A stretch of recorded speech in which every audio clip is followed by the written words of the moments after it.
안녕하세요. 드라마 성형외과 이승국입니다. 오늘은 누구나 한 번쯤 고민을 하게 돼서 성형외과를 한번 가볼까 하고 고민하게 만드는 눈밑지방 재배치 수술에 대해서 말씀을 드릴까 합니다.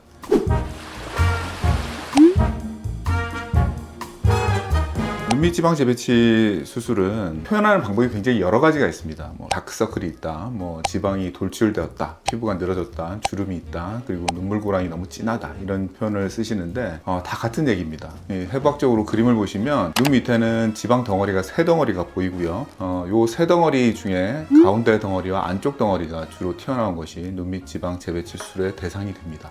이렇게 안화 지방이 문제가 되기도 하고, 그리고 그 앞에 이제 피부가 늘어지고 근육이 늘어진 부분이 크게 문제가 되기도 합니다. 그래서 요걸 측면에서 그림을 보면 C 경로를 통해서 눈 쪽을 뒤집어서 결막 쪽으로 접근해서 다시 안화 앞쪽으로 접근하는 수술 경로를 택합니다. 요 수술 경로를 택하는 이유는 이렇게 들어가면 출혈이 거의 없이 안화 지방에 도달할 수 있기 때문입니다. 그래서 출혈이 거의 없이 수술하기 때문에 회복이 굉장히 빠르고 경과도 굉장히 좋다는, 그것이 이제 눈밑지방 재배치 수술의 특징이 되겠습니다.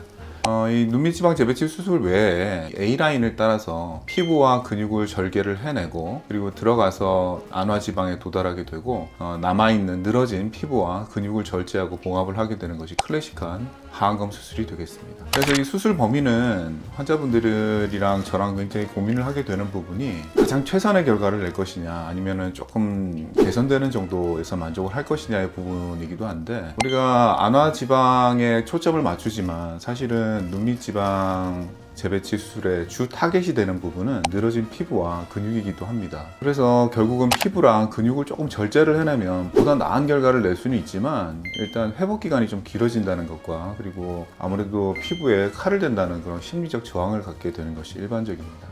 그래서 피부 절개를 제가 환자분한테 권하는 경우가 있는데, 그럼 환자분들은 대부분 벌써 해야 되나, 그리고 또 나중에 나이가 들게 되면 이 수술을 또 할 수 있느냐, 그리고 내가 출근을 해야 되고 일을 해야 되는데 실밥이 보이는 것이나 실밥을 뽑고 나서도 흉터가 보이는 것에 대해서 좀 심리적 저항을 느끼는 경우가 많습니다. 케이스를 하나 보여드릴게요. 이 케이스는 처음에 눈밑지방 재배치 수술을 받으러 오신 분한테 제가 피부 절제를 조금 권했습니다. 이 수술은 눈밑지방 재배치 수술을 하고 앞쪽에 늘어진 피부만 절제해서 수술을 마친 케이스입니다. 첫 번째 사진은 수술 전 사진이고요. 두 번째 사진은 피부 절제하고 이제 봉합살을 제거하고 바로 찍은 사진, 그러니까 7일째 사진이 되고요.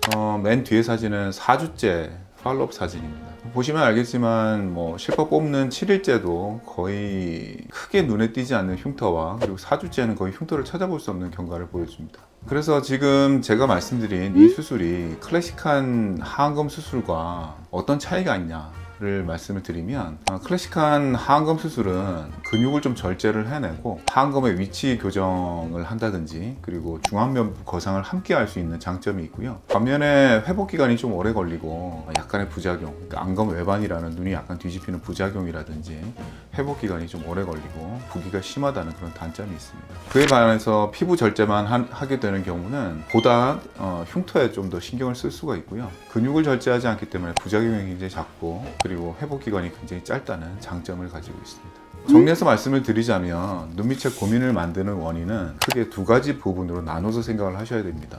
주로 안화지방, 튀어나온 안화지방에만 집중을 하는 경향이 있는데, 이것보다는 앞쪽에 피부가 늘어져서 좀 더 문제를 일으키는 경우가 생각보다 많습니다.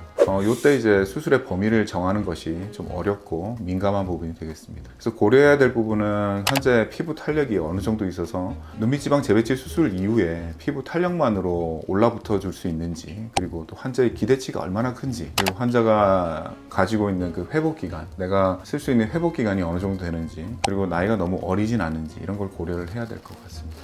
이걸 표로 한번 정리를 해봤는데요. 복잡해 보이지만 결론적으로 보시면 클래식한 하안검 수술은 중년 이상의 아주 노년층을 대상으로 하는 경우가 많고, 그리고 중안면부 거상이 필요한 경우 시행을 하게 됩니다. 그 외에는 대부분 이제 하안검만의 문제에서는 눈밑지방 재배치를 하고 그 앞쪽의 피부, 늘어진 피부를 제거함으로써 빠른 회복을 얻음과 동시에 거의 클래식한 하안검만큼의 결과를 얻을 수 있다는 장점이 있다고 생각합니다. 오늘 눈밑지방 재배치에 대해서 말씀을 드렸고요. 지금까지 드라마 성형외과 이승국이었습니다. 감사합니다.